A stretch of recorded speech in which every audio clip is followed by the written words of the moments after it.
नरेंद्र मोदी साहब इस वक्त में इजराइल के अंदर हैं और उनके भक्त लगातार नरेंद्र मोदी की तस्वीरें शेयर कर रहे हैं। बीजेपी बता रही है कि नरेंद्र मोदी को इजराइल के अंदर किस तरीके से सम्मानित किया गया, उनके गले के अंदर एक मेडल लटका हुआ है, उसको दिखाया जा रहा है। लेकिन मुझे लगता है कि इन सारी चीजों से बड़ी चीज है, उसको देखना समझना बहुत जरूरी है। और पिछले 24 घंटे में इजराइल और नरेंद्र मोदी को लेकर के बहुत सारी बातें हुई हैं, लेकिन जो सबसे बड़ी चीज है जिस पर ध्यान देना चाहिए वो ये है कि नरेंद्र मोदी जब आते हैं संसद के अंदर, वहां निषेध कहा जाता है संसद को, जब संसद में आते हैं और संसद में आकर के जब नरेंद्र मोदी साहब का नाम पुकारा जाता है, उस वक्त का एक वीडियो खूब शेयर हो रहा है। उस वक्त का एक वीडियो शेयर हो रहा है जहां पर यह कहा जा रहा है कि नरेंद्र मोदी का बहिष्कार कर दिया। ये तस्वीर देखिए जरा आप अपनी स्क्रीन पर। ये विपक्ष के सांसदों की तरफ से जैसे ही नरेंद्र मोदी वहां पर नाम सुनाई देता है तो बहिष्कार करके वहां से बॉयकॉट करते हुए विपक्ष के सांसद निकल जाते हैं। मर नरेंद्र मोदी,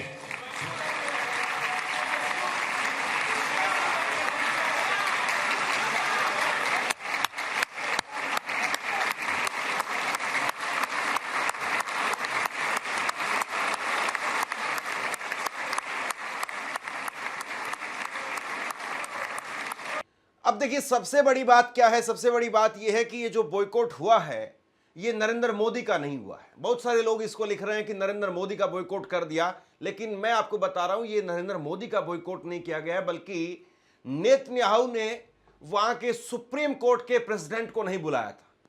और वहां एलओपी, इजराइल के जो एलओपी हैं, उन्होंने कहा कि भैया आप अगर सुप्रीम कोर्ट के प्रेसिडेंट को नहीं बुला रहे हैं, उनका एक तरीके से आप बॉयकॉट कर रहे हैं, इसका मतलब यह है कि आप विपक्ष का भी बॉयकॉट कर रहे हैं। और ऐसे में हम यहां से उठ करके जा रहे हैं, हम सहानुभूति, अपनी संवेदना वो जता रहे हैं सुप्रीम कोर्ट के प्रेसिडेंट के प्रति।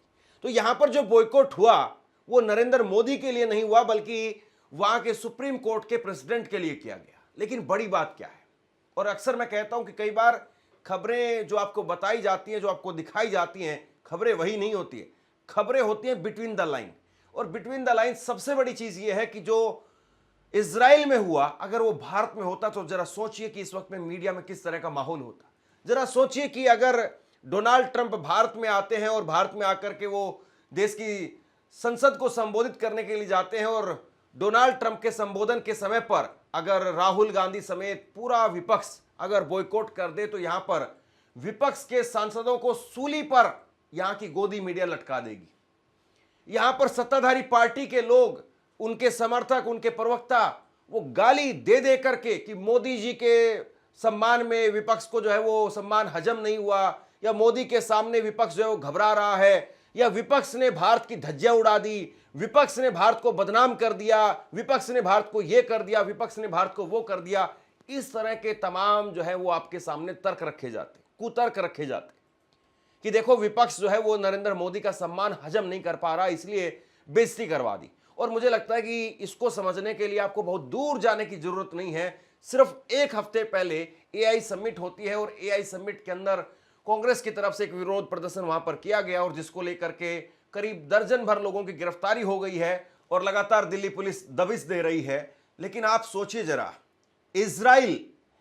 इजराइल वो मुल्क है जो फिलिस्तीन के ऊपर लगातार कहर बरपाता रहा, लेबनान में लगातार, या गजा के अंदर मासूम बच्चों का आप एक तरीके से कह सकते हैं कि हत्या का जिम्मेदार है। वो इजराइल जो एक 6 साल की छोटी सी बच्ची के ऊपर उसकी सेना के लोग वो 60 गोलियां दाग देते हैं, ऐसा मुल्क, वहां पर भी कम से कम इतनी तो डेमोक्रेसी दिखाई देती है कि वहां विपक्ष बहिष्कार कर सकता है, और विपक्ष बहिष्कार करने के बाद में वापस में साथ भी बैठ सकता है, और विपक्ष को कम से कम गालियां नहीं दी जा रही है। भारत जो मदर ऑफ डेमोक्रेसी कहा जाता है, वो मदर ऑफ डेमोक्रेसी अगर एक प्रोटेस्ट में अगर 4 छुटभइये उसके नेता जाकर के अगर कपड़े उतार भी दें, तो उसको भारत के लिए जो है वो खतरा बताया जाता है, भारत के ऊपर जो है वो कहा जाता है कि दाग लगा दिया है, बहुत सारी बातें कही जाती है। लेकिन वहां पर पूरा विपक्ष बॉयकॉट करके चला गया। किसी ने ये नहीं कहा कि उन्होंने इजराइल को जो है वो बेच दिया, या इजराइल के विरोधियों के साथ में हाथ मिला लिए। बहुत सारी बातें जो भारत में कही जाती है वो शायद इजराइल में इस वक्त में नहीं हो रही है। मोटी बात यह है, मुझे लगता है कि इस पर ध्यान जाना चाहिए, लेकिन उस पर ध्यान जा नहीं रहा है।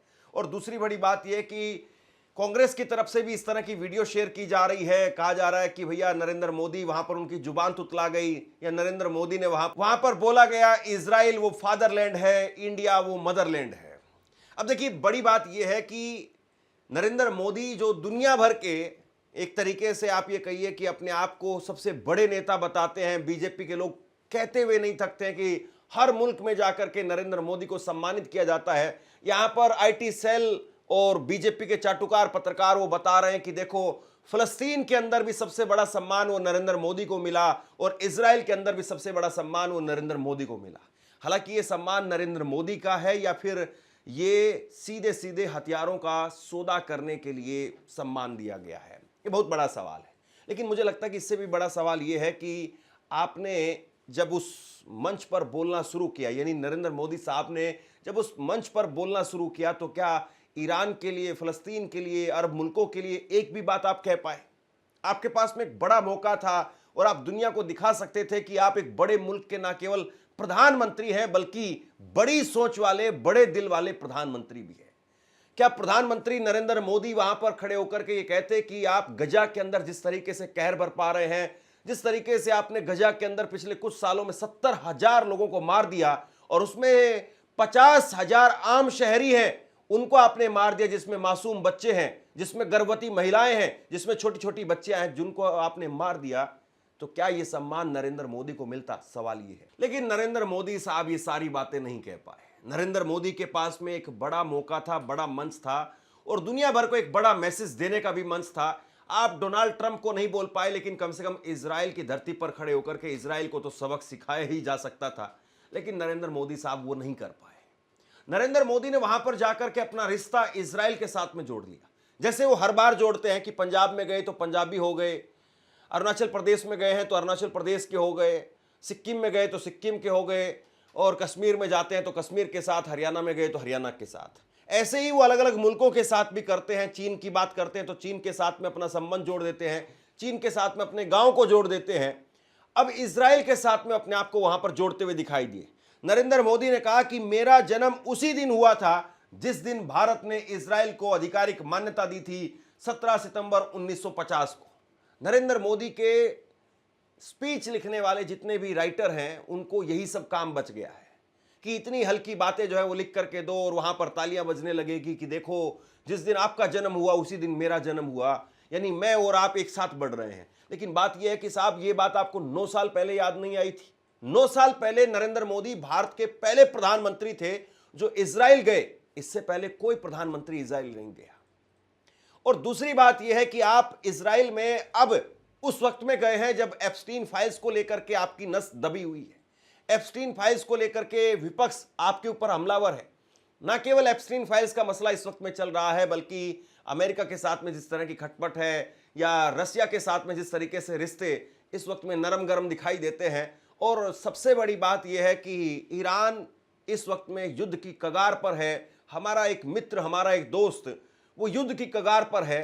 कभी भी उसके साथ में आप ये कहिए कि अमेरिका हमला कर सकता है, युद्ध हो सकता है। और ऐसे समय पर आप जाते हैं इजराइल के अंदर, और जब आप इजराइल में जा रहे हैं तो ऐसी बात नहीं है कि ईरान इस बात को देख नहीं रहा है, बल्कि ईरान के मंत्री ने इस बात को बाकायदा कहा है। ईरान के मंत्री, विदेश मंत्री अब्बास अरागची, उनसे एक इंटरव्यू के अंदर गीता मोहन पूछती हैं कि नरेंद्र मोदी साहब इस वक्त में इजरायली दौरे पर हैं, आप इसको लेकर के क्या कहेंगे?